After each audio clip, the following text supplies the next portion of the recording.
Então, depois desta apresentação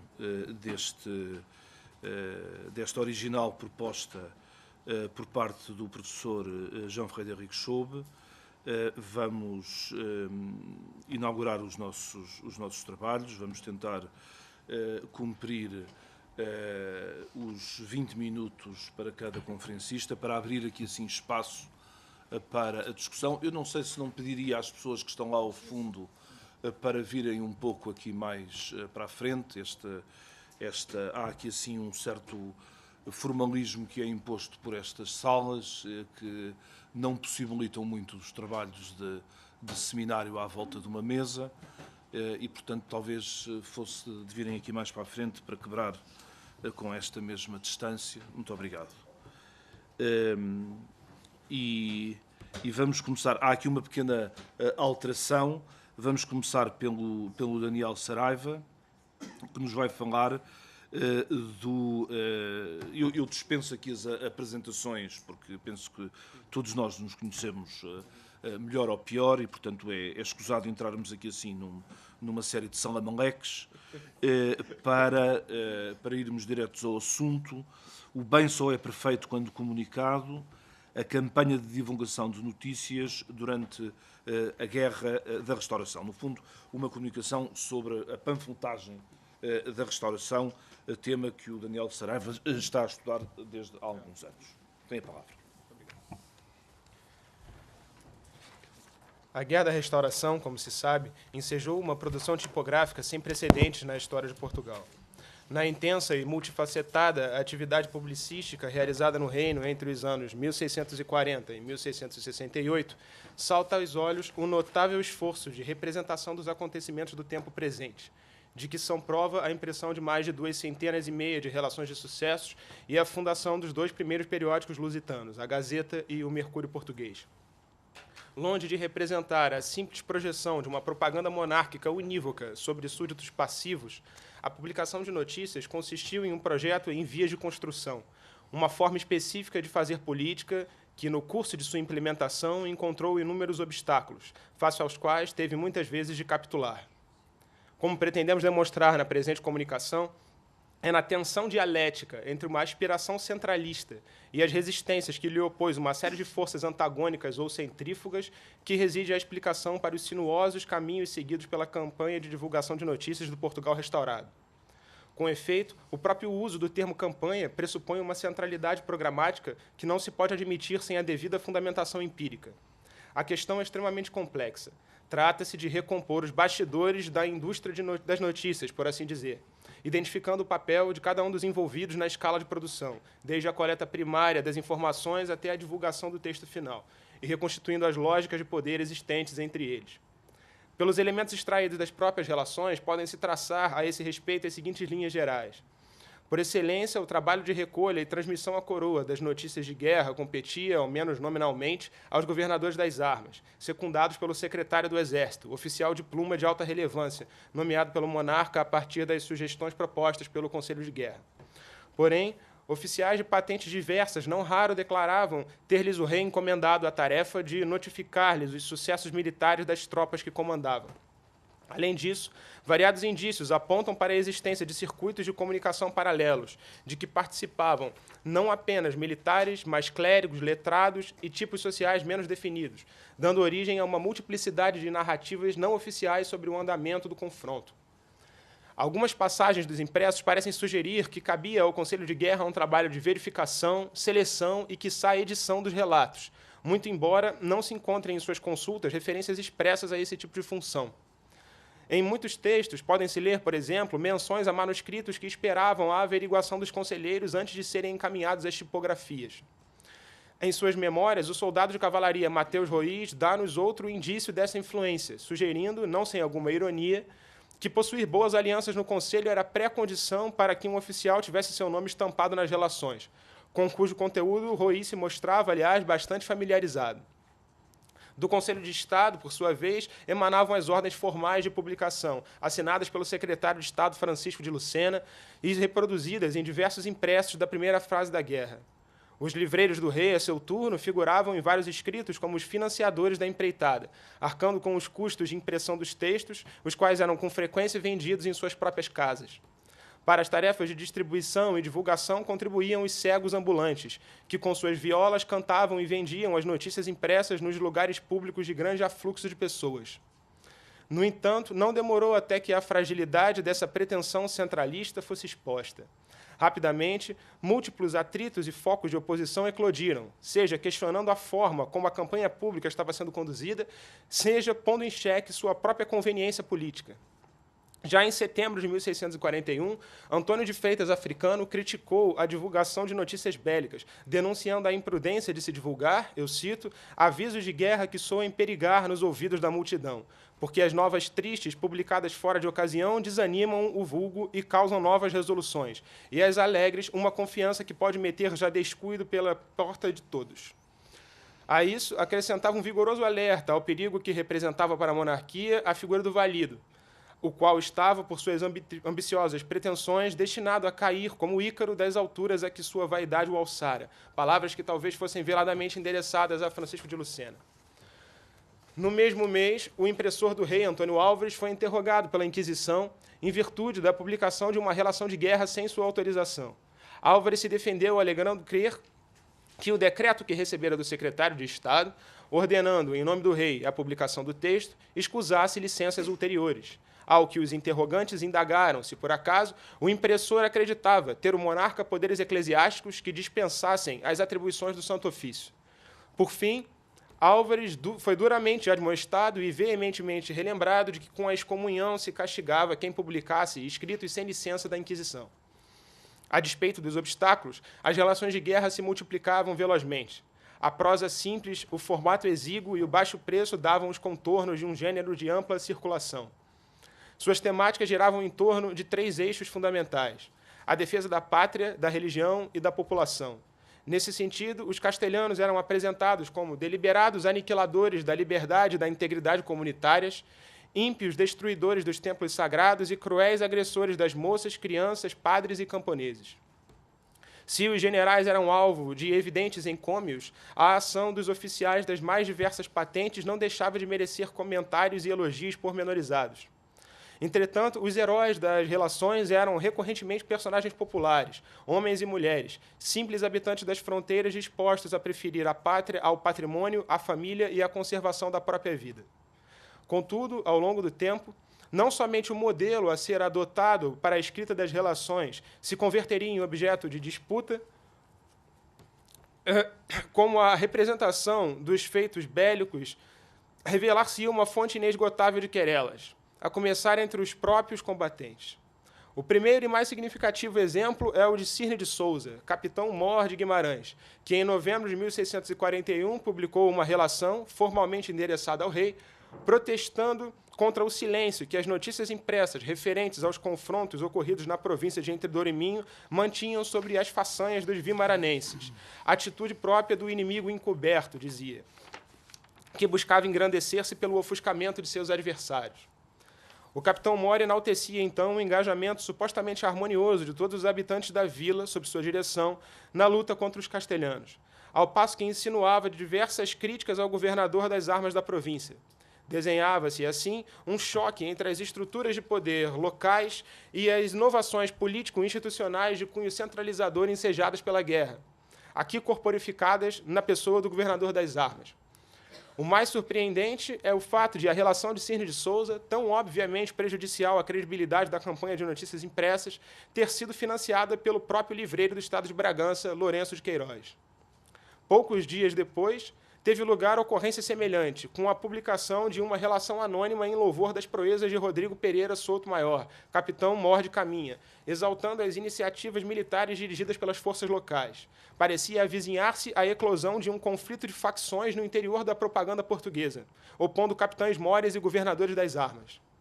Concomitantemente, multiplicavam-se queixas sobre a escassa fiabilidade das relações redigidas por homens que não haviam participado das batalhas, onde se pode entrever uma tentativa dos militares de preservar o monopólio da escrita dos relatos de guerra face ao ameaçador ingresso de novos agentes sociais na empreitada propagandística. Em meados de 1642, a campanha de divulgação de notícias sofreria outro duro golpe. Depois de desculpar-se pela imprecisão das informações divulgadas anteriormente, a Gazeta viu suprimida sua seção de novas do reino, em que se fazia a reportagem quer dos sucessos bélicos contra os castelhanos, quer da política interna de Portugal.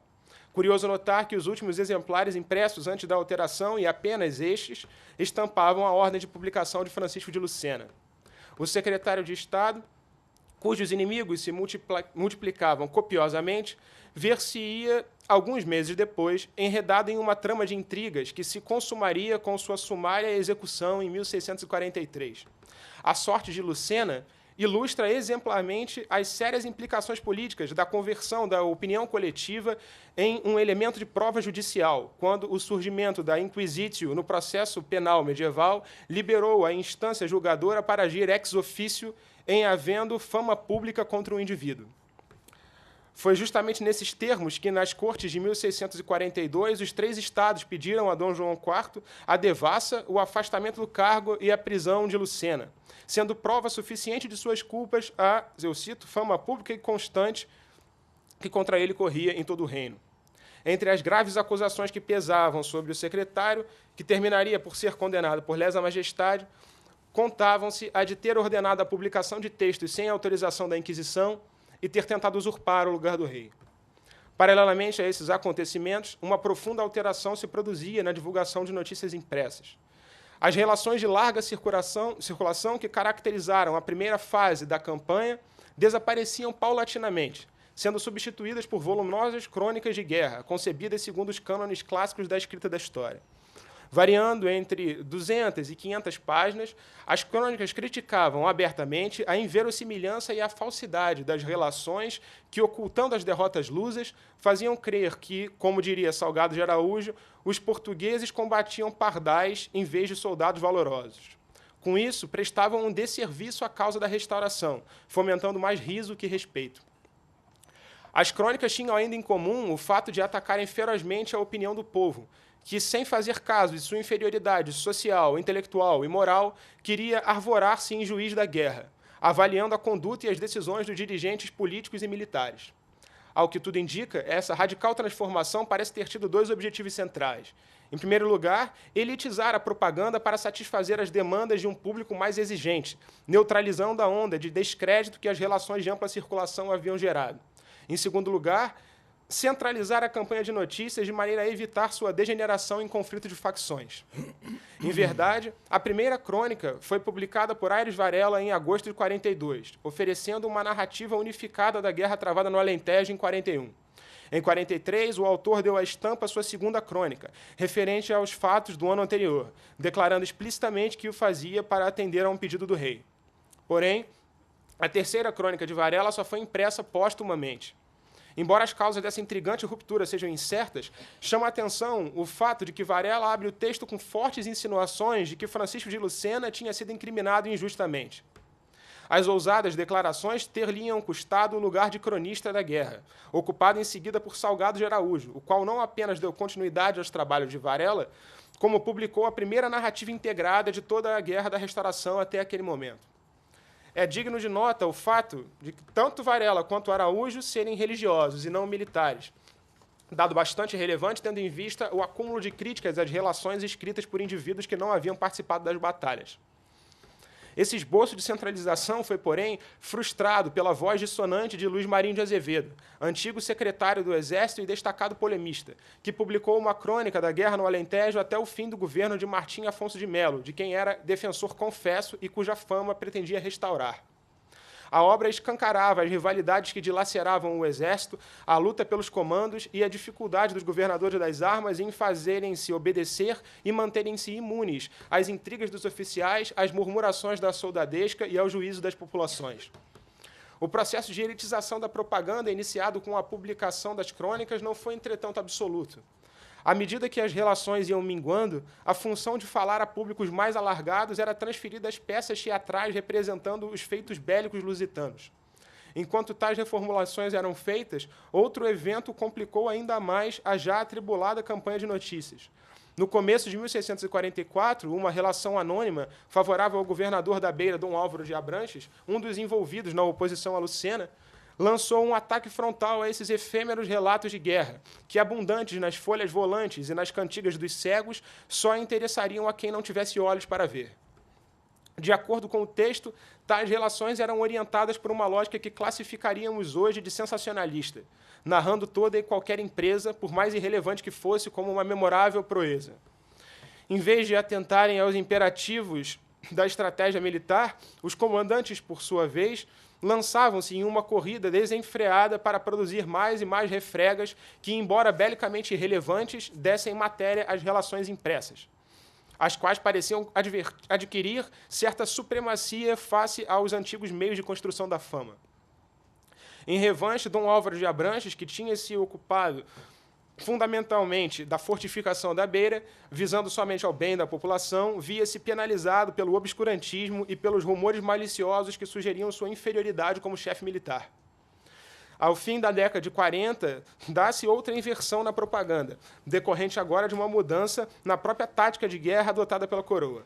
Segundo a carta do então secretário de Estado, Pero Vieira da Silva, dirigida ao Chevalier de Jean, enviado francês ao Reino Luso, Dom João IV sofria desde 1646 imensa pressão de seus ministros para deslocar, para a luta contra os holandeses, parte dos recursos empregados no conflito contra Castela. Justamente nesse momento, começam a sair das prensas lisboetas relações sobre as guerras do Brasil, ao passo que no reino se estabelecia, como apontou o professor Doris Costa, um estado de trégua imperfeita e não declarada. Desde então, a queda no ritmo de publicação de notícias impressas é patente, as quais chegam praticamente a desaparecer durante a década de 1650.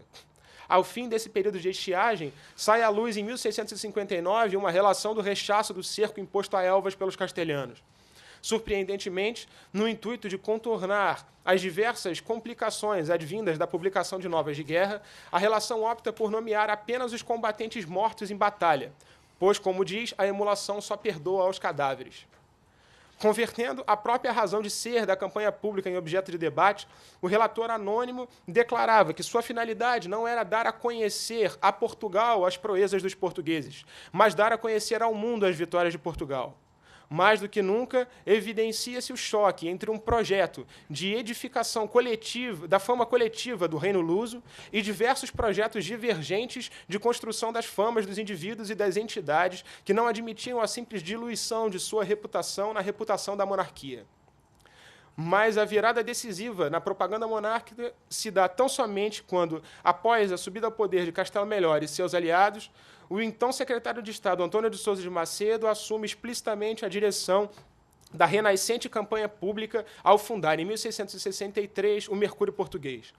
A divulgação periódica de notícias, prematuramente frustrada com o desaparecimento da Gazeta, ressurge então com inédito vigor, complementada por algumas relações de sucessos que o próprio Mercúrio tende a subordinar ou absorver.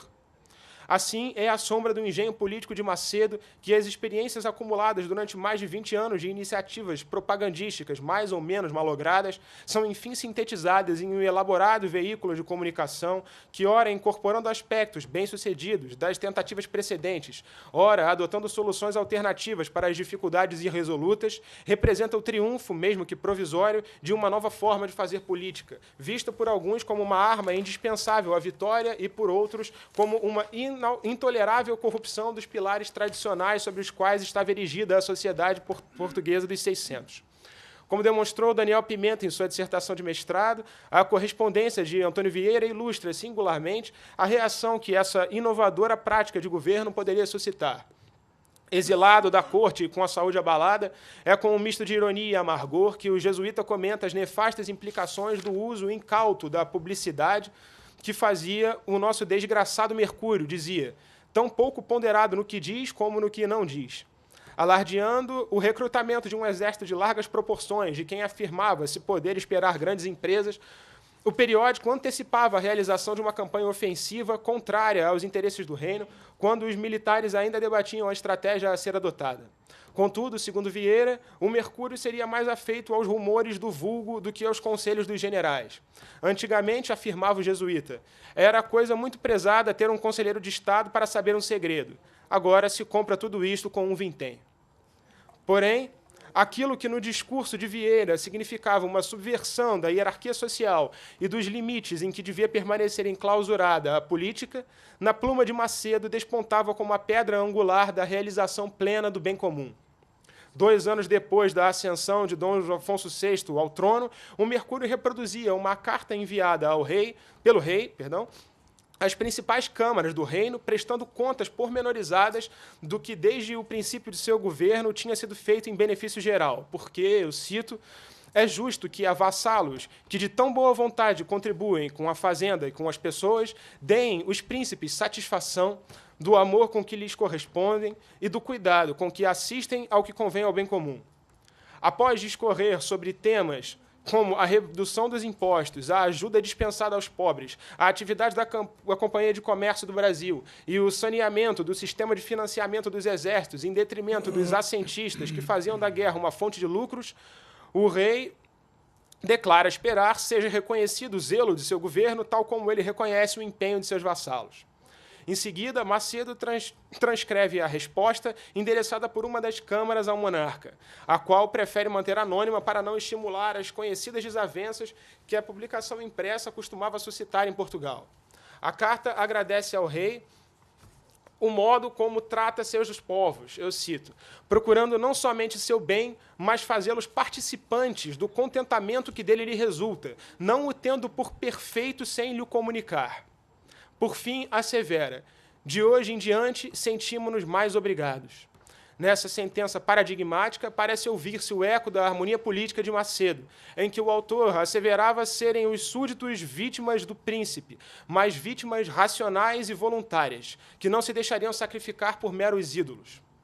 A ideia de que o bem só é perfeito quando comunicado emerge, assim, como a fundamentação moral de um modo de governar radicado na firme convicção de que a disposição dos governados a obedecer está intimamente relacionada com sua opinião sobre os governantes, donde o esforço cada vez maior para influenciar camadas da população tradicionalmente alijadas da vida política.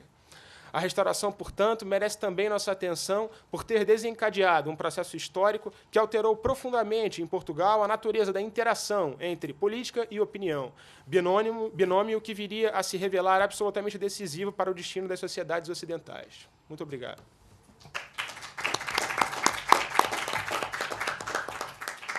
Nós guardamos a discussão para o final e eu passo de imediato a palavra ao Daniel Pimenta Oliveira de Carvalho, da Escola dos Altos Estudos em Ciências Sociais, para a sua comunicação sobre diplomacia e publicação, a experiência da Embaixada Portuguesa na França em 1641. Tem a palavra. Obrigado. Bem, também para não passar o tempo, vou passar diretamente à leitura, que esse trabalho é uma espécie de exemplo do tipo de operação que eu pretendo fazer ao longo da tese. O Estado, estou falando do que eu estou escrevendo exatamente nesse momento, então um resumo dos problemas ligados a essa primeira embaixada portuguesa na França em 1641. Nas décadas seguintes à aclamação de Dom João IV, a independência de Portugal ocupou as páginas de diversos panfletos, discursos, tratados e histórias, publicados em diferentes partes da Europa, tornando-se um elemento significativo dos embates em torno da decadência do poderio castelhano no Ocidente e do rearranjo de forças que tem como marco a Paz de Westfália em 1648. Justifica-se, assim, a busca por interpretações historiográficas atentas à conjuntura política portuguesa enquanto parte das transformações na Europa. No meu doutoramento, considero 2 eixos desse processo de reconfiguração das práticas políticas europeias. Por um lado, as décadas centrais do século XVII foram decisivas na configuração da diplomacia e do seu campo de ação, concretizando-se enquanto âmbito crucial da formação dos Estados modernos.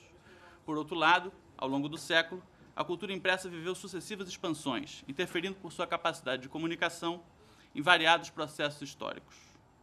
Especialmente em momentos de crise, os contendores recorriam às oficinas tipográficas, fazendo de suas publicações renovadoras armas políticas. Não seria diferente durante a Restauração.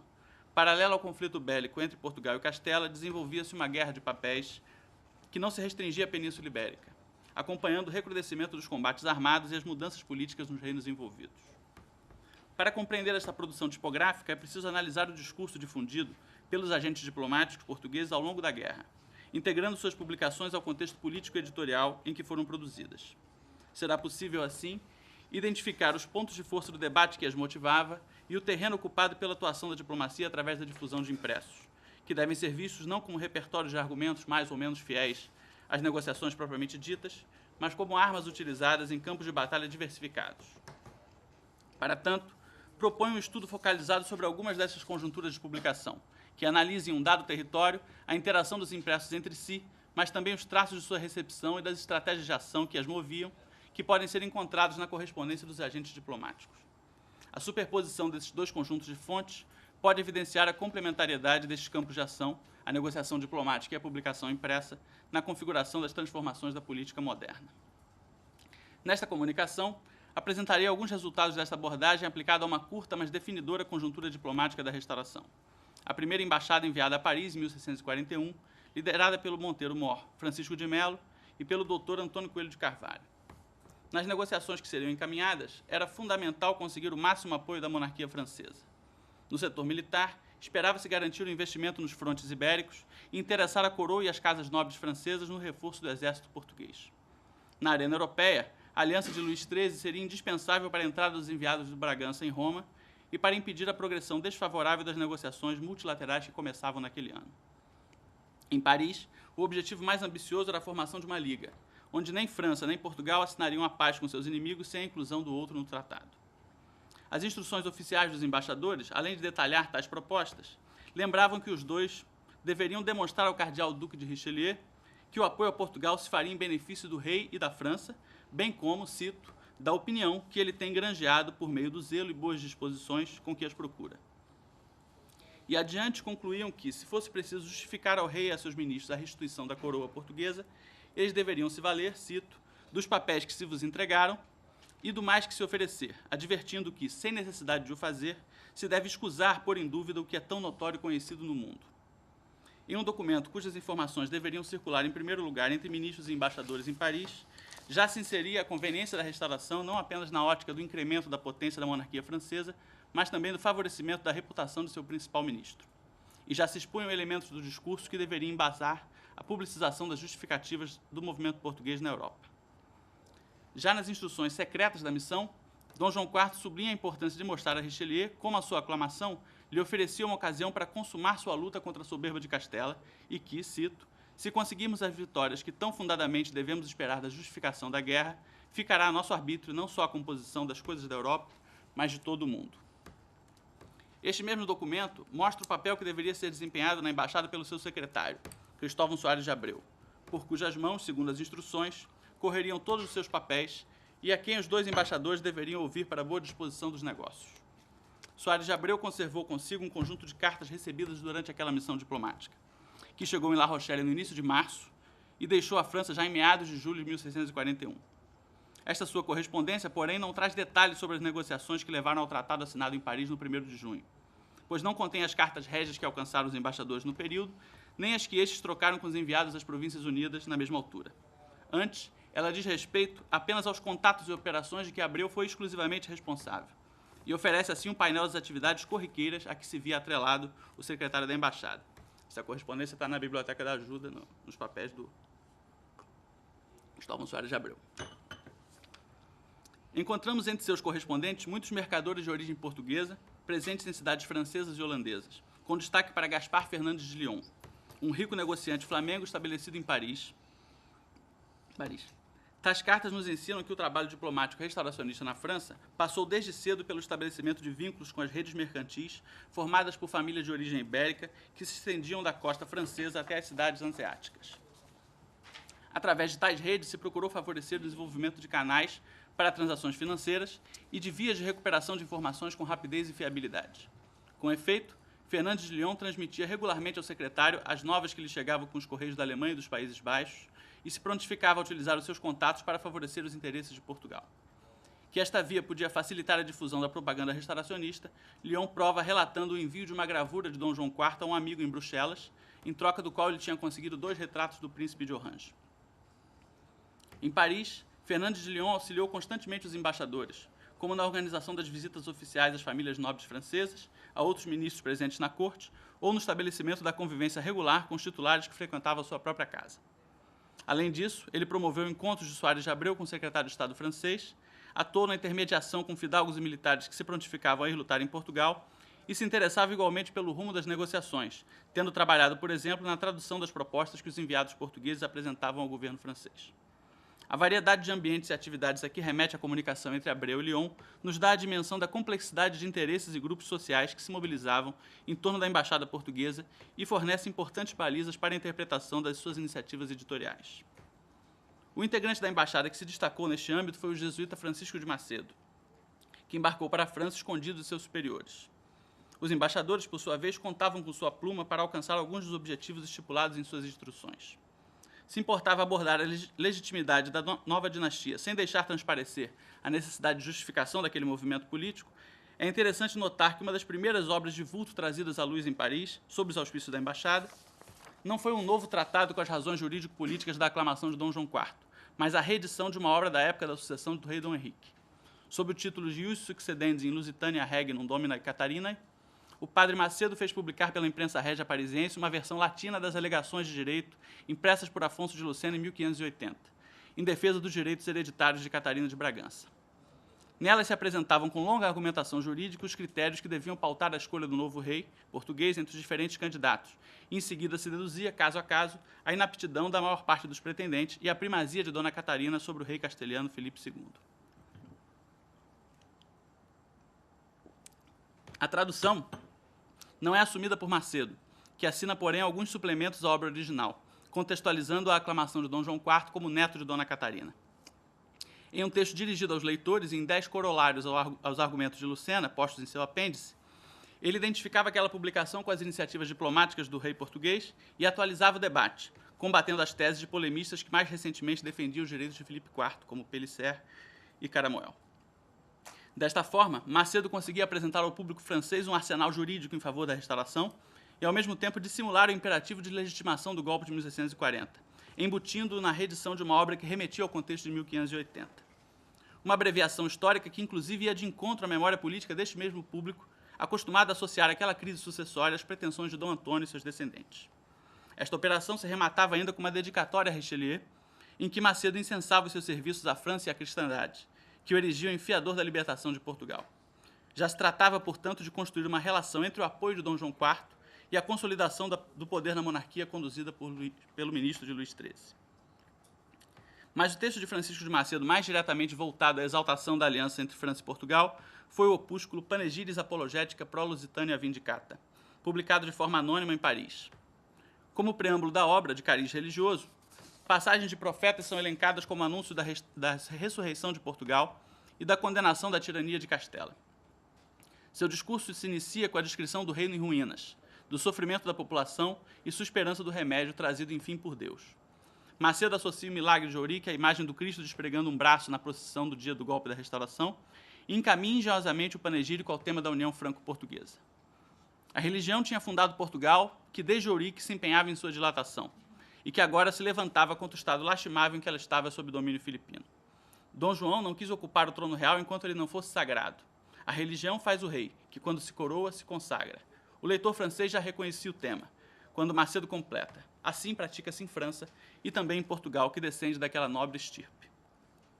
Evocando o zelo histórico dos reis cristianíssimos pela fé, a perpétua sucessão desde Clovis e a manutenção de seu poder e território até o presente, o panegírico chega à figura de Luís XIII, cujo arbítrio tinha se tornado a clava da roda da fortuna. Para tê-lo ao seu lado, Portugal volta ao amparo da França e de seu monarca, que agora ajudaria a conservar aquela liberdade, liberdade que não seria conquistada se não fosse o seu valor. Pois o rei francês estava nas mentes dos que libertaram a pátria e, como a inteligência oculta que gira o orbe, secretamente era a sua força que os movia. Luís o Justo não podia agora deixar de oferecer o seu braço a quem Cristo havia oferecido o seu. Aquele braço estendido passava a representar o rei português, convidando o francês ao restabelecimento da antiga aliança. Macedo convoca então o leitor a comparar o escudo português e o escudo francês. As chagas de Cristo, simbolizadas pelas quinas de Portugal, se tornam rosas e se unem misticamente aos lírios franceses. As imagens se encadeiam, se entrelaçam, mas a conclusão é direta. Os lírios acolhem a Europa em seus seios. As rosas trazem a Ásia, a África e a América. Ao longo de seu discurso, o padre Macedo manipulava diversos atributos históricos e símbolos messiânicos com que as correntes historiográficas apologéticas da monarquia francesa desde o século anterior, alimentavam as suas aspirações imperiais. A cerimônia da sagração real, a ascendência genealógica sobre as monarquias europeias, o batismo de Clovis, a aplicação da lei sálica e a simbologia das flores de lis. Pelo recurso à comparação com Portugal, tais elementos serviam à promoção de uma empatia e à afirmação de uma obrigação de cunho religioso de solidariedade a Dom João IV, insinuando inclusive um incentivo secreto de Luís XIII ao golpe da Restauração. Mas após se apropriar daqueles temas e oferecer vias de identificação aos leitores, Macedo lhes direcionava não a defesa das reivindicações francesas da coroa do Sacro Império, mas a sugestão de uma concepção mais ampla e ultramarina de monarquia universal. Após sugerir a obrigação da França em investir na manutenção da independência portuguesa, seu texto dá a entrever a sua utilidade, pois a união daquelas flores cheirava bem à promessa de um império compartilhado. O panegírico acenava com a possibilidade da aliança com Portugal ser um caminho para a realização de desígnios imperiais a que aspiravam diversos setores da sociedade francesa. Ele deixava a cargo dos leitores especular sobre as oportunidades que se abririam à França com investimento efetivo na manutenção do Portugal restaurado, como se os permitisse perscrutar o segredo das negociações trazidas pela embaixada, esperando assim fomentar sua expectativa a respeito da aliança que delas resultaria e talvez o desejo de participar dos seus benefícios. A diplomacia restauracionista interessava estimular o apoio a Dom João IV na política conduzida pelo governo francês, e fazia parte deste objetivo ressoar a ideia de um papel crucial a ser desempenhado por Portugal na concretização dos projetos militares e diplomáticos do cardeal Richelieu. O discurso do padre Macedo se dirigia a criar esse tipo de convicção, não só entre os participantes dos mais eminentes círculos da política francesa, mas, sobretudo, em outros grupos e ambientes capazes de fazer pressão sobre os conselhos monárquicos. Aos ministros e diplomatas que lessem o mesmo texto, cabia avaliar o peso que a repercussão de tais expectativas deveria exercer sobre sua própria atuação. Pode-se supor um expressivo sucesso de circulação dessas duas publicações, por sua presença em muitas bibliotecas de Paris e outras cidades francesas. As cartas de Soares de Abreu, por sua vez, nos indicam os circuitos através dos quais a embaixada pretendia difundir uma visão favorável à aliança portuguesa. Diferentes estratos das classes políticas e nobiliárquicas da corte, mas também as redes de homens de negócio e comércio da França, especialmente os já vinculados ao mundo ibérico. Em meio àquela correspondência figura, inclusive, uma carta do próprio Francisco de Macedo, enviada de Paris quando Abreu acompanhava a embaixada em um compromisso fora da capital. Macedo se dizia contente em saber que o secretário gozava de influência política graças às suas próprias atividades. Comentava também ter pregado em uma capela em Paris e enviava a Abreu um papel dito sobre o cardeal, um papel do cardeal, impresso no dia anterior, pedindo a sua opinião. O padre diz que enviaria esse papel a Richelieu, mas refere a sua circulação também entre outros personagens, como o Marquês, um plenipotenciário, e o embaixador das Províncias Unidas. Macedo parece não tratar aí do panegírico, mas de algum dos outros textos que imprimiu, como foi o caso de um poema sobre uma estátua de Luís XIII. O mais provável é que se refira a uma grande folha impressa, uma espécie de cartaz laudatório do cardeal Richelieu, também em latim, que trazia o resumo das qualidades e feitos do ministro e terminava com uma súplica de Portugal por sua liberdade, a ele endereçada.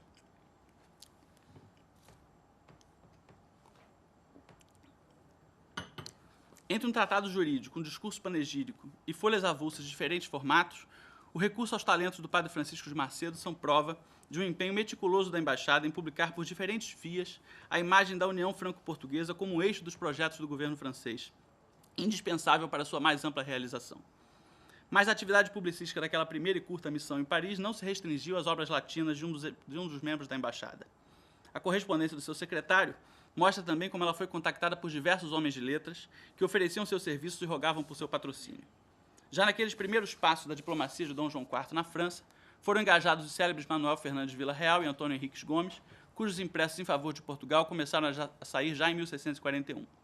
Outros escritores franceses entraram em relação com a embaixada, de que resultaria uma série de parcerias nos anos seguintes, como o historiógrafo Théodore de Godefroy, o genealogista Charles Soyer e François de Grenaille, um literato cuja pluma servia a diversas autoridades estrangeiras em Paris e que produzirá alguns dos livros restauracionistas mais emblemáticos impressos na França. Ainda em 1641, Grenaille foi o responsável pela tradução francesa do Assento emitido pelas Cortes de Portugal, publicação encomendada pelos embaixadores portugueses, em que o tradutor recomenda aos seus leitores acompanhar os sentimentos do texto se eles tivessem, cito, aversão por Castela e amor pela França. Soares de Abreu escreveu no ano seguinte, em umas advertências ao conde da Vidigueira, que partia na embaixada seguinte a Paris, que era fundamental aos diplomatas tratar bem os doutos e os artistas locais e socorrê-los em suas necessidades. Do desdém a estes personagens poderia decorrer uma temível vingança, cito, em um teatro público do Parnaso, com um pregão e trombeta da fama em um livro impresso. Vidigueira devia, portanto, saber obrigar os engenhos e ganhar as amizades das musas francesas. Abreu citava, então, ao futuro embaixador alguns daqueles indivíduos já afeiçoados a Portugal e dizia que eles e muitos outros iriam procurá-lo, cito, com o desejo de saber novidades e coisas que podem escrever em nosso favor contra os castelhanos, pelo amor e ódio que mostram hoje a uns e outros. Em todo caso, Vieira deveria se informar sobre o que se escrevia naquelas matérias, para não ignorar aquilo que todos sabiam ou diziam sobre os portugueses. Os conselhos do ex-secretário explicavam a conveniência de uma adaptação aos usos franceses como meio para conquistá-los. Apropriando-se de suas práticas cortesãs, seria mais fácil fomentar o ódio natural da nação francesa castelhana, uma espécie de substrato emocional identificado pelos portugueses como terreno propício à sua ação. Um terreno, portanto, cultural e editorial. A especificidade das demandas portuguesas devia se camuflar as publicações que combatiam um possível acordo com a monarquia católica. Para que a causa portuguesa fosse incorporada àquele combate, era necessário entusiasmar as forças políticas e sociais que sustentavam a política de aniquilamento dos Habsburgo, personificada pelo cardeal Richelieu. Abreu mostrava que a experiência de sua embaixada havia aberto os primeiros caminhos, e as obras publicadas por seu incentivo já nos apresentam traços essenciais dos recursos e discursos através dos quais a diplomacia da Restauração mobilizaria as tipografias francesas nos anos que viriam. A justificação da aclamação do Bragança deveria se enxertar à memória francesa e dialogar com os argumentos manejados em defesa da preeminência daquela monarquia. As suas aspirações universalistas podiam ser atraídas pelas virtualidades imperiais associadas à parceria com Portugal. E qualquer identificação pró-espanhola que pudesse ser gerada pela imagem da revolta lusitana deveria ser ofuscada pelo estímulo ao ódio contra Castela. O sucesso do recurso às tipografias passava pela integração do tema e dos agentes portugueses à arena política e publicística francesa e dirigia-se a estimular correntes de opinião indispensáveis à eficiência das negociações diplomáticas. Obrigado.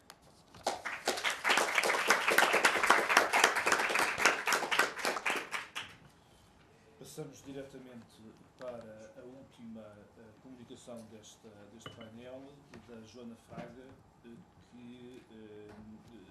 está neste momento a desenvolver um projeto de pós-doutoramento na Escola dos Obstetras. Em primeiro lugar, eu sim vou agradecer à organização por me terem considerado jovem o suficiente para participar. Para mim é ótimo, porque é um ótimo espaço para discutir algumas das ideias que eu tenho vindo a trabalhar. Em segundo lugar, eu quero pedir desculpa. Eu tive um problema informático ontem à noite. O cavalo Troia comeu todos os dados do meu computador, incluindo a minha comunicação PowerPoint. Eu trouxe as imagens, eu vou falar de imagens. Seria impossível fazer uma comunicação sobre imagens sem trazer as imagens. Não estão na ordem que deveriam estar. Eu vou tentar que seja o mais regular possível. No entanto, peço desculpa se alguma coisa sair mais ou menos da ordem. Em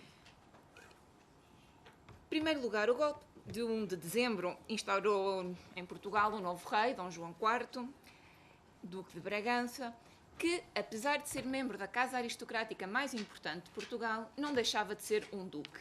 E não era fácil, como não continua a não ser fácil, pensar como transformamos um duque num rei. Meus colegas explicaram muito bem o papel que tiveram as notícias, o papel da diplomacia. Eu vou tentar explicar um pouco o papel que desempenharam as imagens e como se criou a imagem de um rei a partir de um duque. Uma das coisas mais importantes aqui assim era combater precisamente estas acusações de rebeldia, da noção de um golpe de Estado. Era necessário criar uma imagem real que fosse reconhecida e fosse legítima. E este esforço teria que ser feito dentro e fora de Portugal. A imagem mais conhecida que nós temos de Dom João IV é de Avelar Rebelo.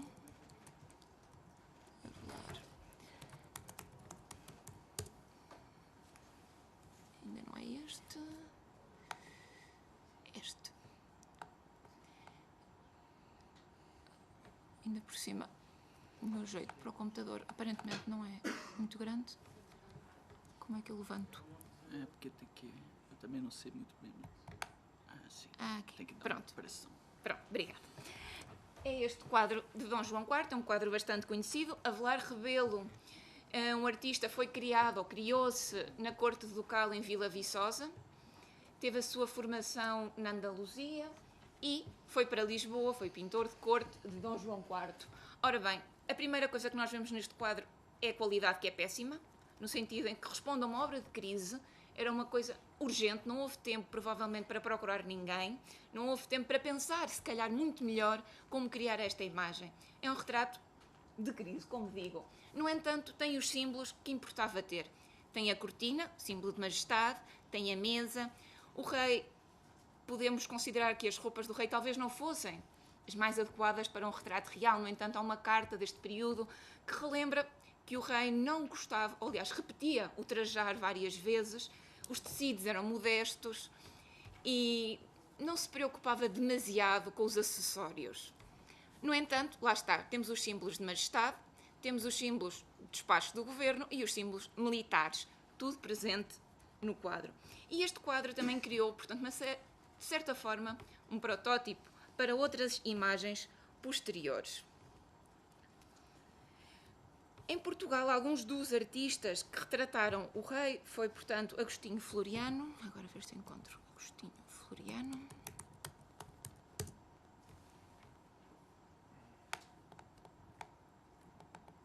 Portanto, olhando para a imagem 61, que representa, de certa forma, as mesmas feições do rei, vemos que há aqui uma inspiração. Também temos a imagem de João Batista, também feita com base num desenho de Avelar Rebelo. Uma vez mais, o rei está gravado com a armadura, tem os símbolos necessários, no entanto, uma vez mais, a qualidade, sobretudo naquele de Floriano, que era um dos artistas mais reconhecidos em Portugal. A perspectiva está completamente errada, aquele braço é uma coisa que não se consegue compreender nesta imagem. Pronto.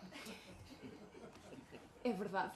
Se nós repararmos, é um desenho que não tem cabimento.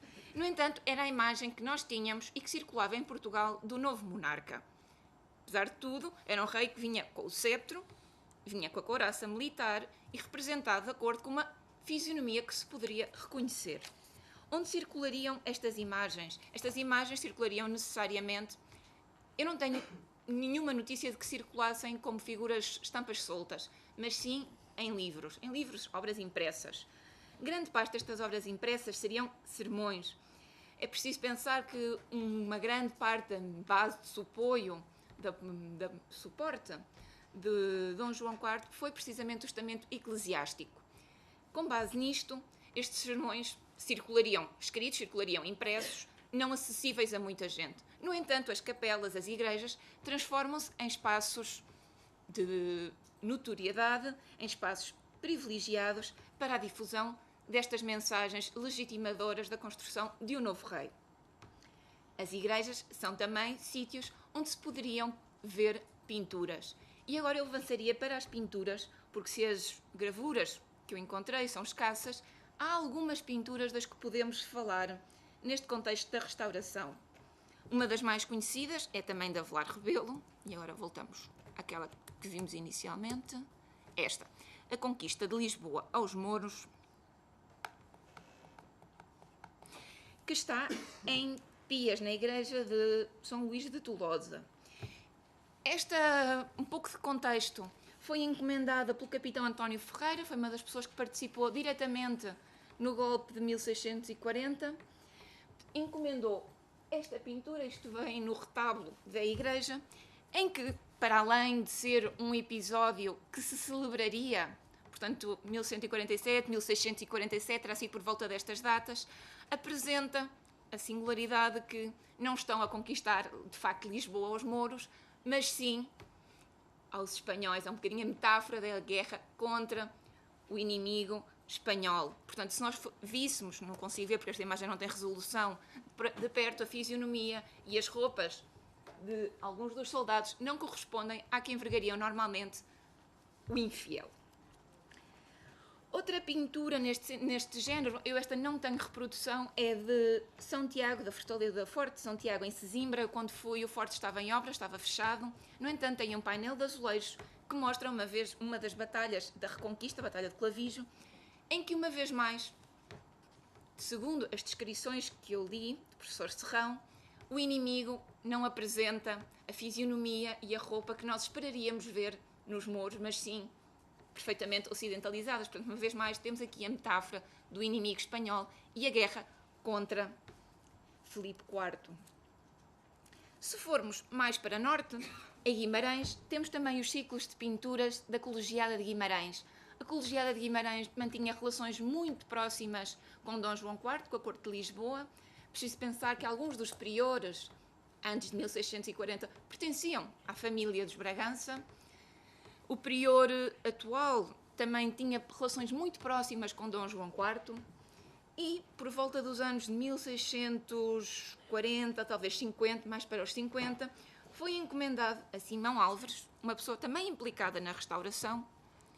Agora, Simão, vê se isto assim encontra sem o acento. Simão. Aqui diz Alves, não é Alves, é Álvares.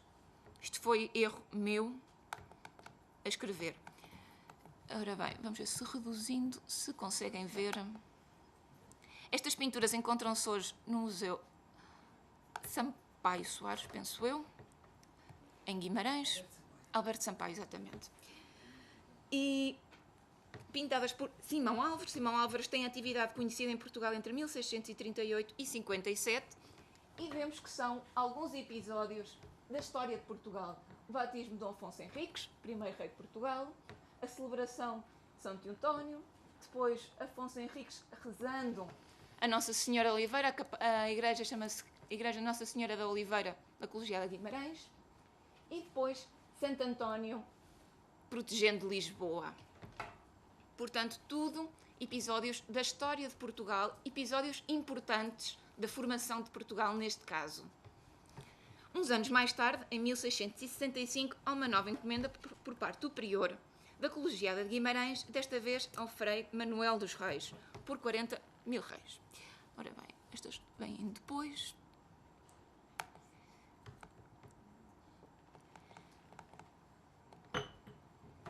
Estas novas pinturas, mais uma vez, a visão de Afonso Henriques durante a Batalha de Ourique, que esteve na base da fundação de Portugal, Afonso Henriques rezando, uma vez mais, Nossa Senhora da Oliveira, e depois Dom João I também rezando. Dom João I também representando um momento em que a sucessão do trono de Portugal esteve em perigo.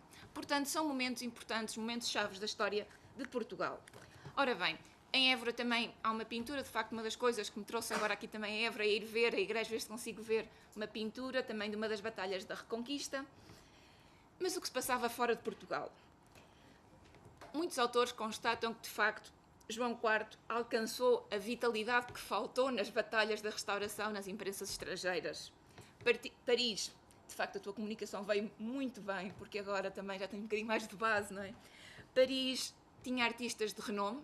Paris foi um centro, um cenário privilegiado para encomendar imagens do nosso rei e para a formação de uma figura física do rei. Entre estes artistas temos Balthazar Moncornet.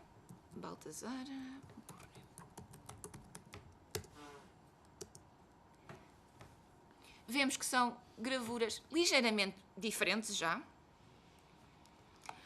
Por um lado, a fisionomia do rei muda um bocadinho. Poderia obedecer, talvez, a um rei mais envelhecido? Ou apenas a uma imagem de maior qualidade? Este retrato, concretamente, de Balthazar Moncornet, circulou, apesar de ter sido feito em Paris, circulou durante as negociações de paz em Westfália, teve bastante difusão. Temos também os retratos de Michel Lagen.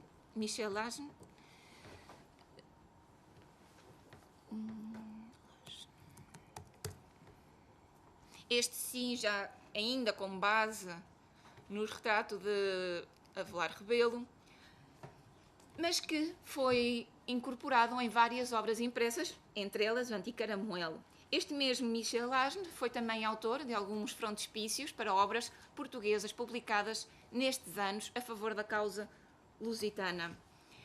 Como dizia o Daniel, os embaixadores portugueses, a população portuguesa que estava ao serviço da coroa em Paris, tinha perfeita noção da importância de tratar bem os artistas e os autores. Portanto, estabeleceram-se vários laços e, de facto, foi uma produção frutífera. Também em Inglaterra, temos aqui assim ao lado um outro retrato que foi incorporado na Lusitana Livrata, este sim de um gravador inglês. E estes retratos, no entanto, ou contrariamente talvez às notícias que nós não temos em Portugal, circularam como estampas soltas.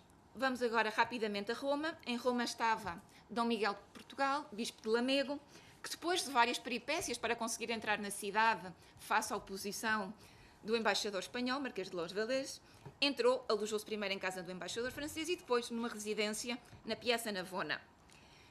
Era vizinho, feliz ou infelizmente, para nós felizmente, porque deixou-nos notícias escritas, Theodore Ameidan.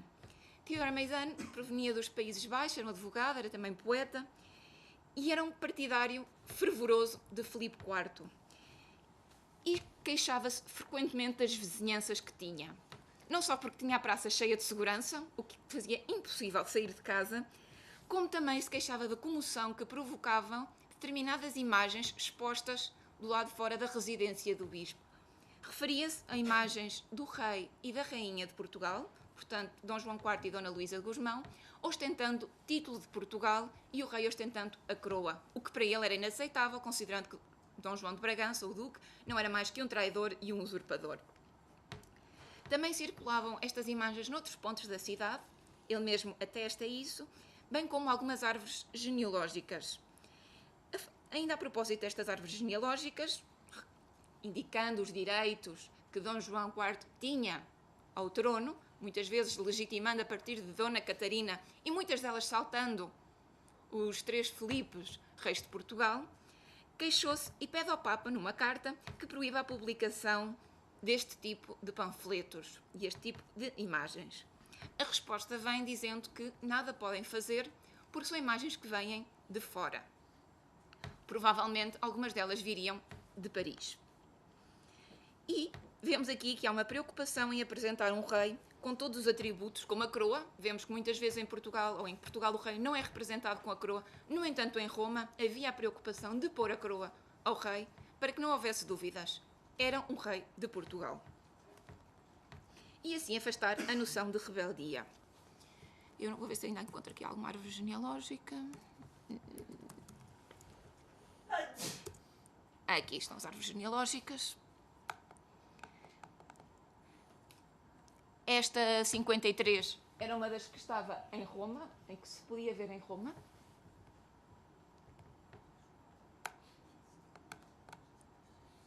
Isto já não. Pronto. E o livro que tu falaste sobre os direitos à coroa de Dona Catarina de Bragança, também essa tem árvores genealógicas que também circulariam como estampas soltas. Bom. Principais conclusões.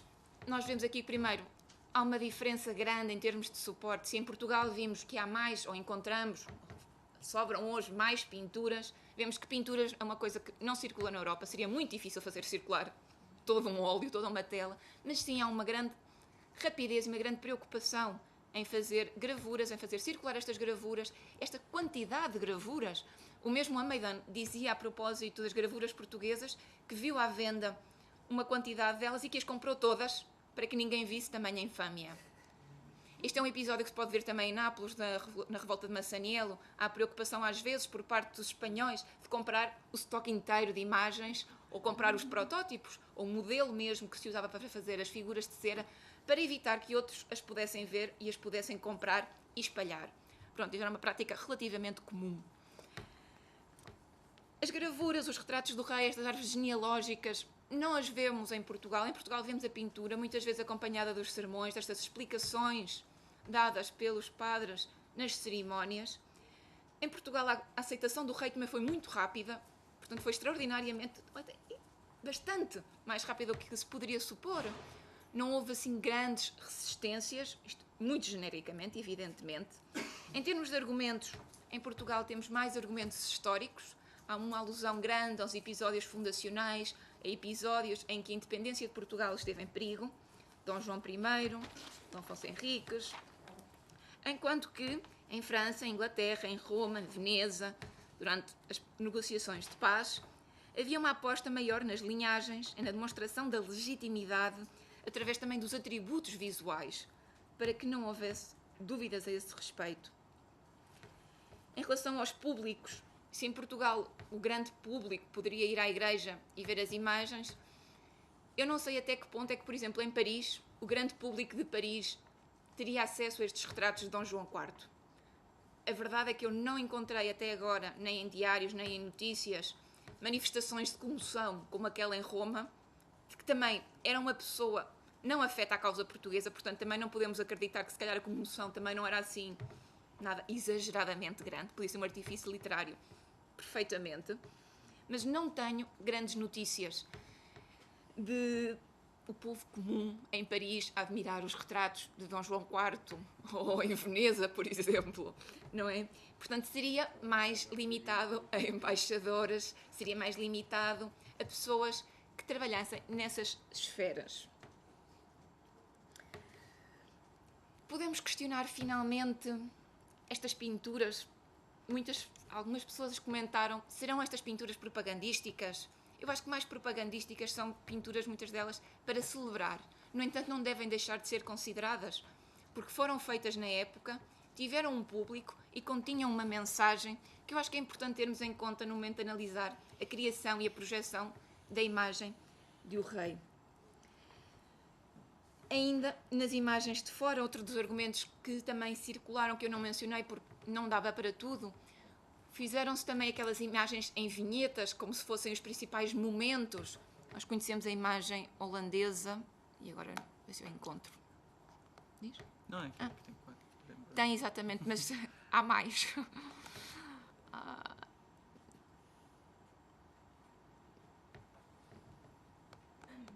ver se sim, se não. Estas são do Westfália. Bom, se não, a imagem é bastante conhecida. Aqui, exatamente. Portanto, há uma preocupação. Esta gravura, por exemplo, foi gravada em francês e também em holandês. Portanto, há uma preocupação fora de Portugal em sintetizar os principais momentos para dar a conhecer. Esta preocupação não foi tão nítida dentro do país, dentro do reino. Provavelmente porque se utilizaram os sermões, lá está, estas notícias que circulavam. Tu dizias que iam também as pessoas com a viola de sítio em sítio, declamando as notícias. Ainda continua muita coisa por fazer, é um trabalho lento, trabalhar com imagens requer um trabalho constante. Ao fim de 5 anos eu continuo a encontrar coisas, portanto, provavelmente daqui a 5 anos, apesar de ter outros projetos em mão, continuarei sempre a ter novas coisas para vos ir contando. Muito obrigada.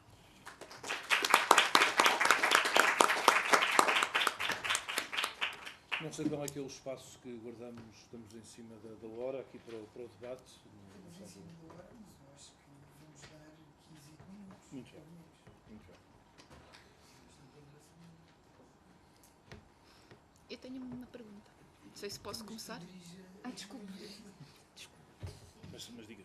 Não, diga. A minha questão prende-se precisamente com a divulgação das notícias. Há alguma... Por exemplo, nas notícias, há uma manipulação dos dados nas notícias muito evidente. Por exemplo, em relação às batalhas, vemos que alguns mapas foram manipulados em relação ao número de prisioneiros, ao número... Gostava de saber se tens visto alguma coisa nessa declarada manipulação da informação. A manipulação é evidente, o tempo todo é evidente. Mas a questão é que o que é mais interessante é que pela reação negativa que é gerada por essa manipulação não apenas evidente, mas primária, tosca, no primeiro momento da guerra. Você tinha aquelas relações de notícias, 10 portugueses vencem 100 castelhanos, e uma portuguesa dá uma panelada na cabeça de uma coisa assim, taca água quente, o garoto vai no meio da guerra e vence todo mundo sozinho. Essas coisas assim, absolutamente inacreditáveis, elas estavam, sobretudo, presentes na primeira fase da campanha de notícias, em que ela parecia ter uma natureza de larga circulação evidente. E o que acontece é que, como eu disse, no processo, mais ou menos pelo ano de 43 para 44, há uma espécie de elitização da campanha de notícias, e essas relações, que são evidentemente mentirosas, elas são criticadas pelos próprios propagandistas, ou por outros que entram em cena, e alguns que já estavam presentes, e aquilo é descrito como uma espécie de literatura de quinta categoria para o povo, para enganar ignorantes, ou coisa desse tipo. Então, os cronistas entram em cena, fazendo aí relatos muito mais ponderados e sólidos, e dizendo que é uma ação contraproducente tentar esconder as derrotas portuguesas e caracterizar os castelhanos como se eles fossem pardais, como dizia o Salgado de Araújo, porque a glória não está em vencer um inimigo sem valor, a glória está em vencer um grande combatente. Então, isso teria uma espécie de efeito contraproducente. Então, dá para perceber que, acompanhando a evolução da propaganda, essas tensões elas são incorporadas e geram reformulações no modo como a propaganda era feita. E, quando você, por exemplo, analisa o Mercúrio Português, já é a fase final, dá para ver que todas essas... É como se aquilo fosse um subproduto desse acúmulo dessas tensões e teses posteriores. É uma dialética impressionante mesmo. No final, o Mercúrio Português começa dizendo que vai relatar todas as derrotas portuguesas, tanto quanto as vitórias. É a maneira que ele tem de ganhar credibilidade diante desse histórico já acumulado. E ele faz isso quando não se pode esconder, quando a coisa já tinha uma publicidade incontornável. E houve algum esforço no sentido de destruir essas primeiras relações? Desculpa. De destruir? O que se percebe, a informação mais sólida que tem sobre isso são ordens de retirada de circulação. Isso acontece. E a mais clara mas é um problema muito mais grave do que esse da baixa confiabilidade das notícias. O problema tinha a ver com a divulgação daquela famosa relação de tudo o que se passou na feliz aclamação. E ali o problema era gravíssimo, porque envolvia a posição que cada um ia exercer na política e o modo como cada um construía a sua fama pela participação que teve na restauração. Tinha um elemento extremamente complicador, que era a indicação explícita de que os conspirados convidaram o Dom Duarte em 1938 para participar, quando toda a propaganda política impressa dizia que ele não sabia de absolutamente nada. Então, tem uma série de elementos muito complicadores. O povo tem um papel primordial nesse relato, diferente dos outros. Isso dava elementos, às vezes, por exemplo, para que a propaganda castelhana acusasse a restauração de ser um evento do populacho, que não tinha nobres, etc., etc. Então, tinha muitas complicações aqui.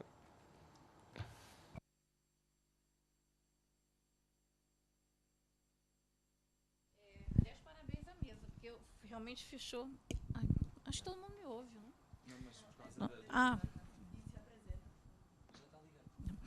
Não. Bom dia. Carmen Alvear, professora da Universidade Federal do Rio Grande do Norte. E, como eu estava dizendo, dando parabéns à mesa, que realmente se complementou muito bem, né? Sobretudo para quem está aprendendo, assim como o professor Schopp já falou, desse tema tão interessante. Bom, aí, no caso, um pouco para o Daniel, você falou exatamente desse processo, né, que a campanha vai tomando. E, na sua fala, você falou exatamente como a Inquisição, né, ao longo do tempo, também vai tentando, digamos, controlar um pouco isso. E eu queria que você desenvolvesse um pouco a relação da Inquisição com o próprio Conselho de Guerra. Como é que se havia algum diálogo ou não? E, ao mesmo tempo, também se havia uma certa espontaneidade nessas primeiras campanhas publicitárias. Daí, digamos, talvez uma vinculação maior com o populacho e depois uma tomada de controle por parte da elite na medida em que o processo vai se concretizando. Olha, espontaneidade eu não diria. Eu acho que não se trata de espontaneidade. Talvez de improviso, na falta de melhor palavra.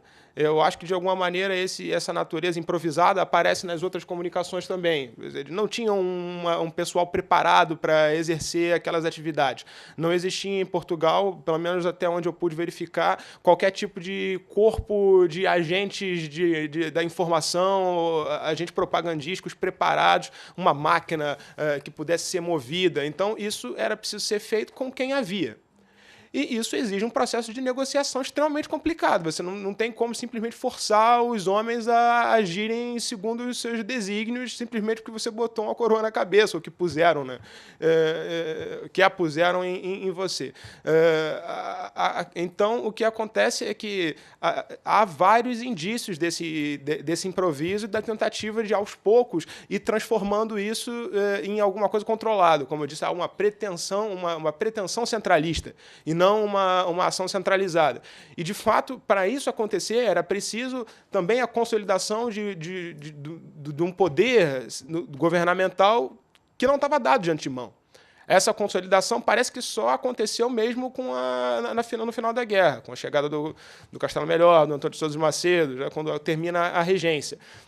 É impressionante a coincidência cronológica entre a aquisição de uma centralização política efetiva por parte do governo e a centralização coerente e eficaz da propaganda. Antes, aquilo acontecia de uma maneira extremamente complexa, disseminada e heterogênea, porque precisava contar com a participação de pessoas que tinham interesse, que tinham orgulho, que tinham sua própria fama, suas próprias estratégias para a construção da reputação, para a aquisição de glória ou de vantagens, ou de como a política devia acontecer. Isso aqui é a coisa, na minha opinião, mais importante. Exemplos há fartíssimos, eu poderia citar um monte. Eu não sei se eu tenho medo de tomar aos outros o tempo de participação. Mas sobre a Inquisição... Ok, então depois eu falo para você sobre a Inquisição lá fora.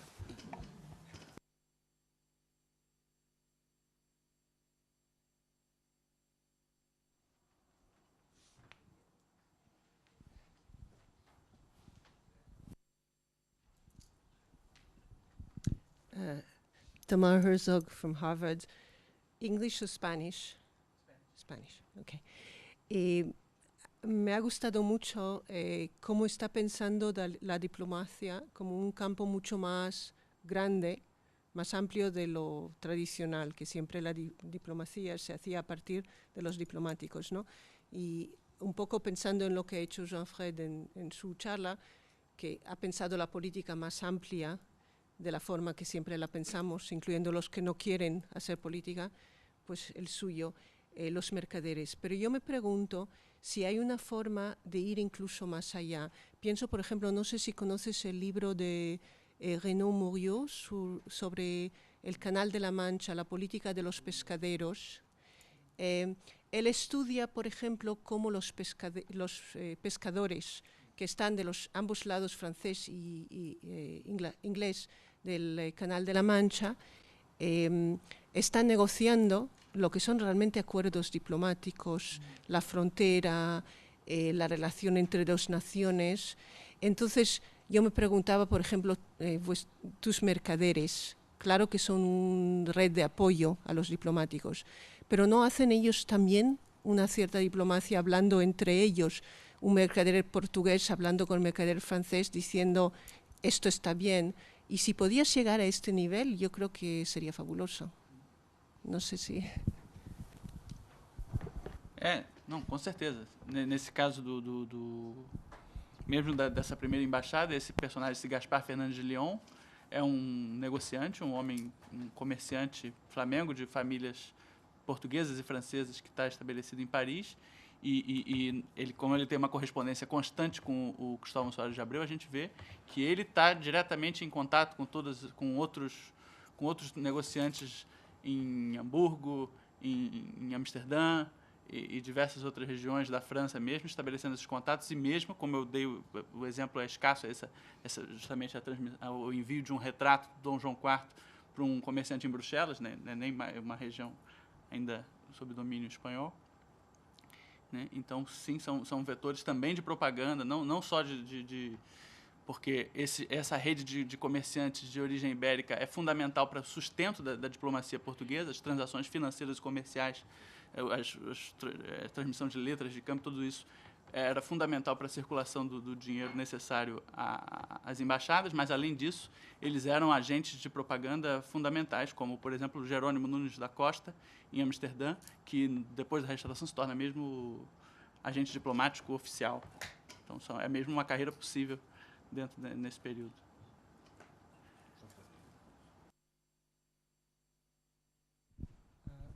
Em primeiro lugar, para o Daniel, duas perguntas pequenas. Dentro dos argumentos mexidos pelos aquele círculo, não ouvi a palavra Catalunha e também não a pretensão, a memória em Paris da pretensão de Filipe II de fazer de Isabel Clara a rainha de França em 1592.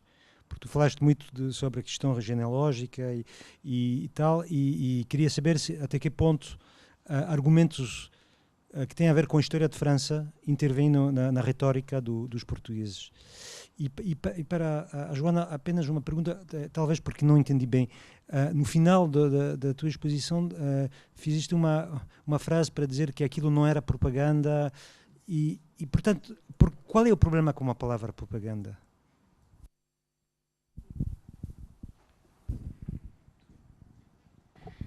Bem, em relação à Catalunha, sim, é um elemento importantíssimo da propaganda portuguesa na França, justamente porque me parece que o principal sucesso da diplomacia, talvez o mais óbvio e esperado sucesso da monarquia, da diplomacia portuguesa em França nessa época, era conseguir fazer com que os portugueses investissem, sobretudo no fronte catalão, menos mesmo do que no português, deixar os portugueses descansando e se fortalecendo com o tempo. O principal era aquecer a fronteira catalã. Então isso não aparece exatamente nesses dois primeiros textos que eu falei, mas aparece, por exemplo, nas publicações do Antônio Muniz de Carvalho com muita insistência.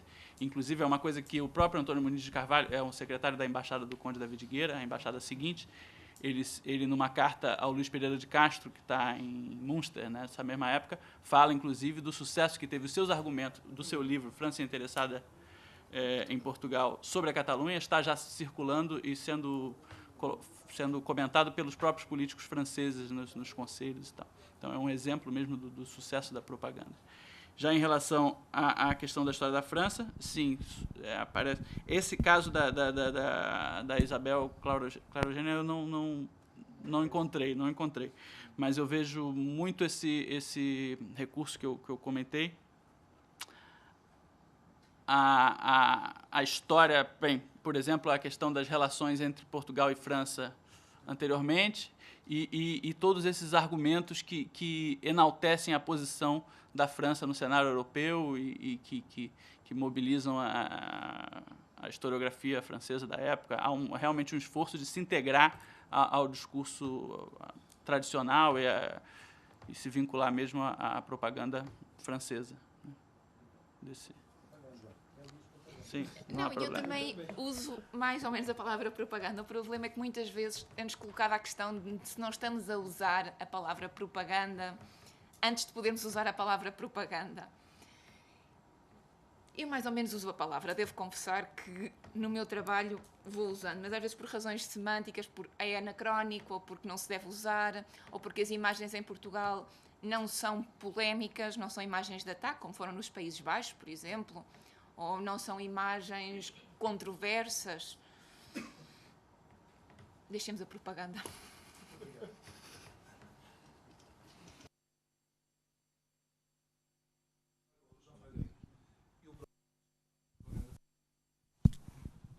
E sobretudo, quando se trata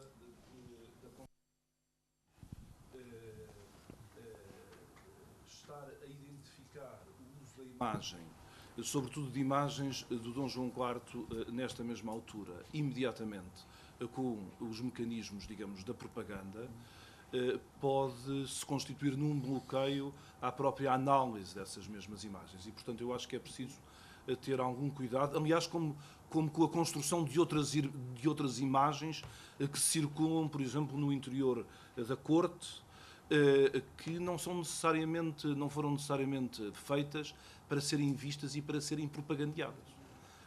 Pertencem, digamos, a uma lógica que é uma lógica do político, mas é uma lógica da contenção dessas mesmas imagens. Portanto, e penso que aí fui bastante influenciado por um artigo que li há muitos anos do Paul Vine sobre a coluna do Trajano. Há imagens que não se conseguem ver. A coluna de Trajano, nós podemos multiplicar as interpretações acerca do que é que lá está representado, mas nós não as conseguimos ver. Há alguns que dizem, não, talvez a partir de uma varanda, outras a partir de um guindaste, mas será que esse era o método que se utilizava para a propaganda? É complicado. Eu acho que é complicado. Diga. Sim. Olá, meu nome é Camila. Eu queria fazer uma pergunta aproveitando esse debate sobre a propaganda para a Joana. Na verdade, são duas. Uma tem a ver com o que você falou sobre as encomendas que foram feitas pelos religiosos de pinturas sobre eventos ligados à fundação do reino, né, ou que estavam ligados à manutenção da independência política do reino e que foram encomendados por religiosos, muitas vezes ligados à Casa dos Bragança. E aí eu me pergunto por que tantas encomendas em relação a esses eventos, se não para associá-los àquele momento político, mas, ao mesmo tempo, eram pinturas que estavam dentro de igrejas, então não eram direcionadas a um amplo, talvez não a um público muito amplo, ou eram? O que é que... Sim, necessariamente. Então, nesse caso, a gente poderia considerar essas pinturas enquanto peças de propaganda também. Queria que você comentasse um pouco isso. E a outra questão eu queria saber se você, na sua pesquisa, chegou a averiguar quem promovia a circulação das imagens legitimadoras dos reis Bragança em Roma. Quem promovia essa circulação? Em relação às encomendas religiosas, se o público era amplo, era amplíssimo. Pronto. Toda a gente ia à igreja, havia várias cerimónias, às vezes até várias vezes ao dia. Portanto, se havia sítio onde as imagens seguramente seriam vistas, era nas igrejas. Porquê é que as encomendavam? Muitas vezes, eu não encontrei documentos diretos dizendo encomendei esta imagem porque muitas delas eram pessoas ligadas à causa bragancista. Portanto, seriam imagens naturalmente ou para compensar favores do rei ou buscando o favor do rei também. Muitas vezes também acontece, fiz isto, por favor, agora recompensa-me nesta medida. Não te sei dizer qual dos casos é que se poderia verificar aqui, porque não encontrei documentação direta. No entanto, noutros casos, noutros territórios, em momentos de revolta, isto passava. Em relação à circulação em Roma, eu não te sei dizer quem é que promovia a circulação. Sei que Dom Miguel tinha um papel importante na encomenda e que chegou a Roma levando imagens com ele. E depois chegariam, provavelmente dirigidas a ele encarregar-se a ele, e as pessoas que foram com ele, evidentemente, de as distribuir. Chegariam de Paris, chegariam de Lisboa, e não te sei dizer se chegariam de Londres. Provavelmente de Londres sim, mas através de Paris sempre. Sobre essa questão de Roma, eu imagino que justamente essas missões diplomáticas portuguesas mais pontuais, mas também é muito importante, pelo menos para a tentativa de exibição dessas imagens, a comunidade portuguesa de Roma e a Igreja de Santo Antônio dos Portugueses. O próprio Ameiden, ele dá conta de uma série de conflitos em torno da organização de cerimônias, principalmente do Dia de Santo Antônio, justamente, onde esses portugueses tinham a intenção de colocar as imagens dos reis portugueses e a imagem de Dom Filipe IV. Isso, e a embaixada espanhola, do que o Ameiden fazia parte, sempre tentava impedir mesmo a realização dessas cerimônias e esse tipo de coisa. Então. Ainda sobre isso, tem uma passagem na Gazeta que é muito, muito engraçada, muito curiosa, que narra a chegada de uma representação pictórica ou imagética, acho que uma gravura, já não sei, do Dom João IV em Roma. E a descrição é de um afluxo absolutamente inacreditável de pessoas em torno daquilo e uma teatralização incrível dessa mise-en-scène, enfim, da apresentação da imagem. E aquilo aparece no jornal, no periódico português, como se fosse a ocasião que permite a eclosão do afeto popular italiano diante do rei. Então, ao mesmo tempo que uma série de jogos depreciam, os jogos de discurso depreciam a opinião popular, na dimensão do afeto, o afeto do povo, o sentimento do povo para com os monarcas é de alguma maneira apresentada como um indício de legitimidade.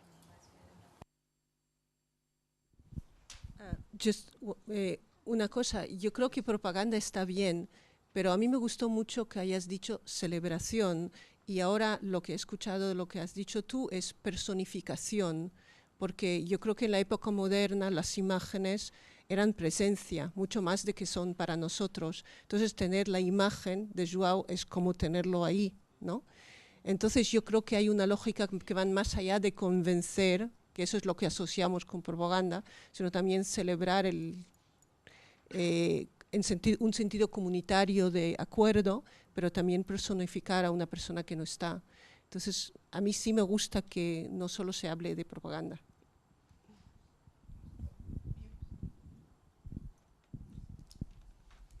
Obrigada, Mafalda Soares da Cunha. E eu queria perguntar, para os três, não faço ideia se conseguem e se têm interesse e se sabem responder, mas tem a ver com os custos, ou seja, quem encomendava e quem pagava todo este esforço de legitimação, de propaganda, mensagens, enfim, de construção de uma opinião fora.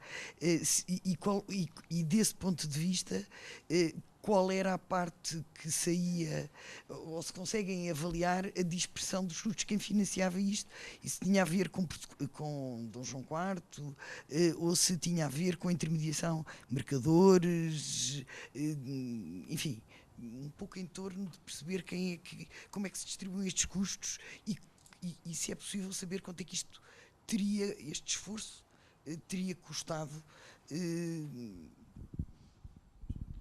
Talvez eu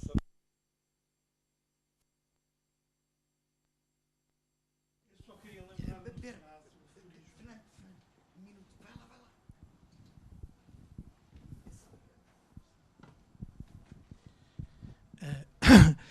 Fernando Dores Costa, eu só queria lembrar o aforismo da época, segundo o qual só há duas disciplinas que permitem escapar à morte: a pintura e a história.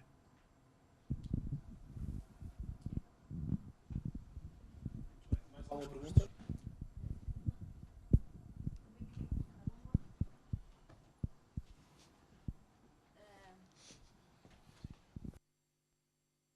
Fernando Olival, relativamente à questão dos embaixadores, não trabalho eu esta temática, e há um dado que também constato, que é a presença de mercadores a exercer esse papel até antes e depois. Até quando é que se mantém este perfil? Porque pensando nos embaixadores portugueses, há efetivamente dois perfis de embaixadores, não é? Porque também há um investimento do setor muito acima, em termos sociais, como embaixadores.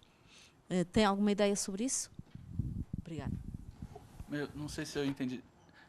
A pergunta é sobre o uso de comerciantes, o empenho de comerciantes como embaixadores, é isso? Isso é. Sim. Bem, é isso.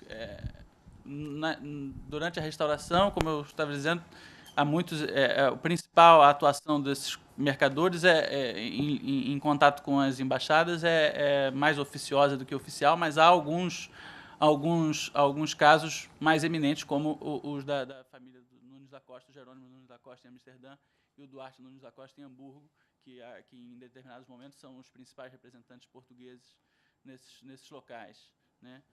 Até quando isso dura, não sei dizer, eu realmente só sei da restauração, não sei de quase mais nada, então não sei, não sei dizer da duração desse tipo de coisa, né?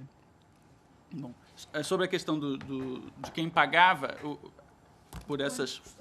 De quanto custava...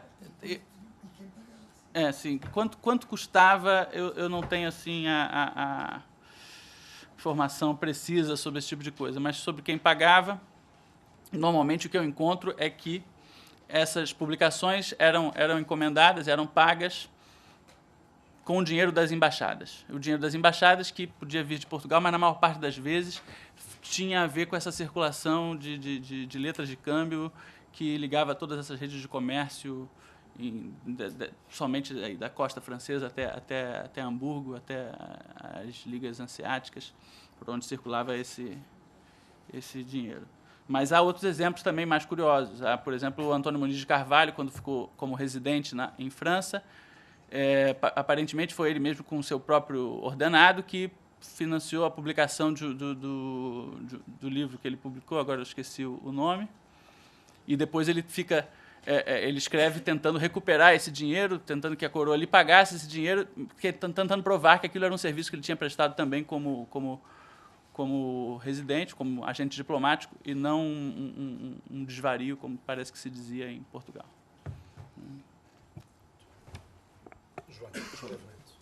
Eu tenho os mesmos exemplos, normalmente é com o dinheiro da embaixada, as redes comerciantes, por exemplo, no sul de França, algumas comunidades portuguesas que também pagam e que ajudam a custear impressos, não sei se imagens, verdade seja dita, mas impressos sim sei. Comunidade judia, também penso que participaria economicamente na causa de Dom João IV, por muito contrassenso que possa parecer, tenho lido que podem estar implicados. É uma coisa, por acaso, que eu agora já tinha comentado com o professor, que gostaria de estudar melhor. Tem ideia desde quando? Ser posterior ao Alvará de 1649? Não sei dizer. E, de resto, também os próprios embaixadores, secretários, que muitas vezes pagavam, ou então adiantavam do seu próprio dinheiro e depois escreviam ao rei reclamando, tivemos estas despesas todas extras, mas é muito importante representar bem o rei. As gravuras que circulavam eram todas muito feias, não pode ser, tivemos que arranjar um artista melhor, é mais caro. E então pedindo que se fossem reembolsadas estas despesas, ou esperando favores quando voltassem a Portugal. Muitos deles estavam sempre com muita vontade de voltar a Portugal também. Sobre o custo, eu não tenho nenhuma informação. Sobre quem pagava, mais frequentemente as menções expressas nos impressos sobre quem custeou.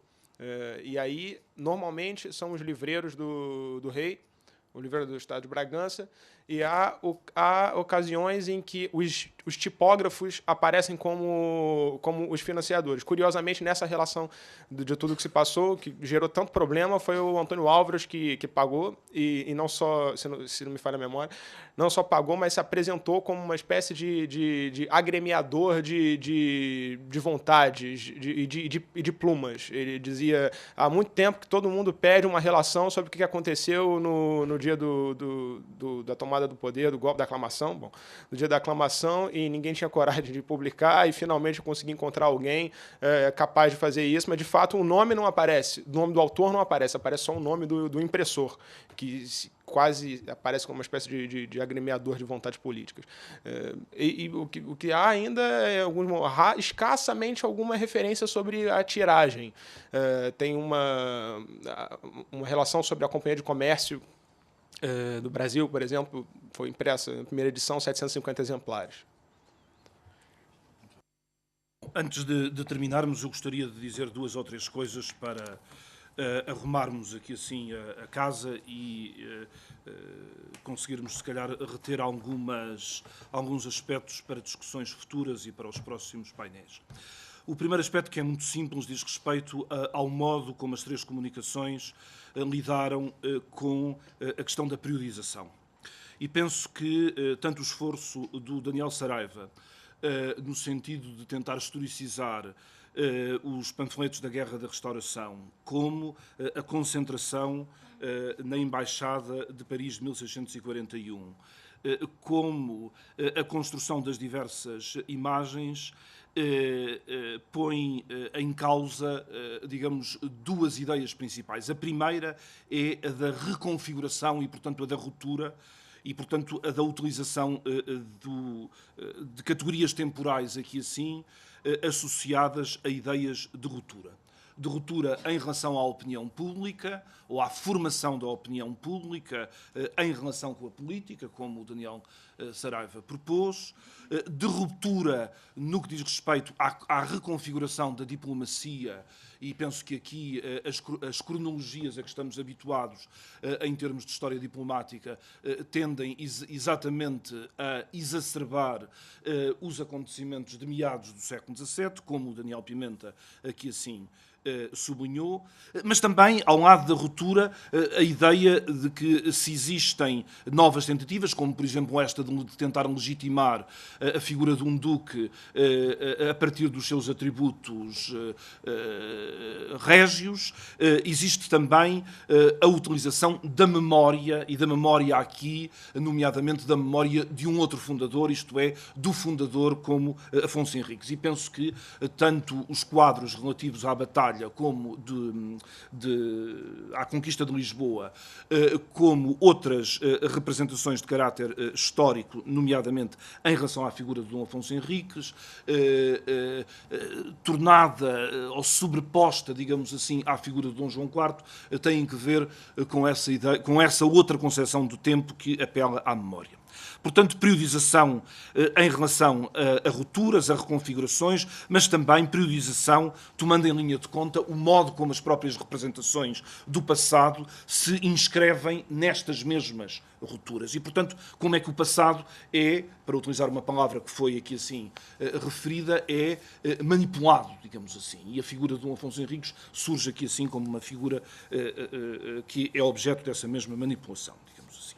Segundo aspecto, as fontes que foram aqui mobilizadas, e eu penso que para aqueles como eu que chegaram a estes mesmos estudos, tentando dialogar à época com 2 ou 3 pessoas, havia os trabalhos que tinham instituído a ruptura do Magalhães Godinho e do Boxer, e havia depois os trabalhos do António Espanha, do Romero Magalhães, do António de Oliveira, e era um panorama já do Fernando Boça, mas era um panorama relativamente pobre, éramos poucos, e esta abundância de pontos de vista, esta riqueza é extraordinária, e é para mim, e julgo que para todos nós, é uma coisa que nos apraz a todos, e esta capacidade, digamos, de deslindar e de tirar novos significados desta quantidade de fontes, eu acho que é fascinante, quer dizer, é motivo, digamos, verdadeiramente para nos orgulharmos, embora eu não goste muito destes apelos a este entusiasmo coletivo, digamos assim. Mas eu penso que existiu aqui no conjunto destas comunicações uma clara diversidade tanto nos escritos impressos como nos manuscritos, e aqui a correspondência de um diplomata foi por várias vezes evocada pelo Daniel Pimenta, e também as fontes visuais, tanto ao nível da pintura como depois da gravura, com todas as implicações que essas mesmas gravuras implicam. Penso que, do ponto de vista da panfletagem, temos que recuperar, porque foram feitas aqui muitas comparações. O Daniel Pimenta disse aqui modestamente que só sabia da restauração, mas ele sabe de muitas coisas em torno da restauração, como aqui nos demonstrou, e sobretudo tem este quadro largo e comparativo, e eu penso que nós voltamos outra vez a esta ideia da comparação entre os 20 mil, cerca de 20 mil impressos que foram suscitados pela Revolução Inglesa, cerca de 5, 6 mil mazarinadas, e sabemos que entre a restauração e a guerra da restauração devemos andar, com certeza, abaixo dos 1000 impressos, mas se calhar não andamos muito longe desses 1000 impressos. Digamos que numa ordem de grandeza, o Daniel Saraiva falou aqui assim de cerca de 250, quase 300 relações, mais todas as edições dos jornais. Exatamente, não é? E penso que essa diversidade de fontes deixou, com todos os dispositivos aqui interpretativos, com todos os métodos comparativos que foram aqui assim utilizados, deixou de lado, foi aqui aflorado, diga-se de passagem, tanto pela Joana como também pelo Daniel Pimenta, tanto a questão da oralidade, em que os sermões são, de facto, um tipo de palavra, mas existem muitas outras formas de comunicação por via oral que interessaria, se calhar, um dia entrar em linha de conta, a começar pelos próprios rumores. E penso que no início da comunicação do Daniel existiu toda esta tentativa muito interessante de perceber como é que se chega ao impresso da restauração. quero dizer, da guerra da restauração, através de uma concentração que passa pelo Conselho da Guerra, que provavelmente antes é precedida por um trabalho dos secretários, dos governadores, nomeadamente do Alentejo, mas também da Beira, etc. E a questão que a Mafalda Soares da Cunha coloca é uma questão extremamente pertinente e que tem, logicamente, água no bico, não é? Quem é que pagava tudo isto? Porque sabemos nós dois, e sobretudo desde os trabalhos de cortesão, que andamos todos preocupados em perceber como é que esta mesma nova dinastia foi paga, está associada àquilo que acontece no Atlântico. E como é que nós conseguimos estabelecer, digamos assim,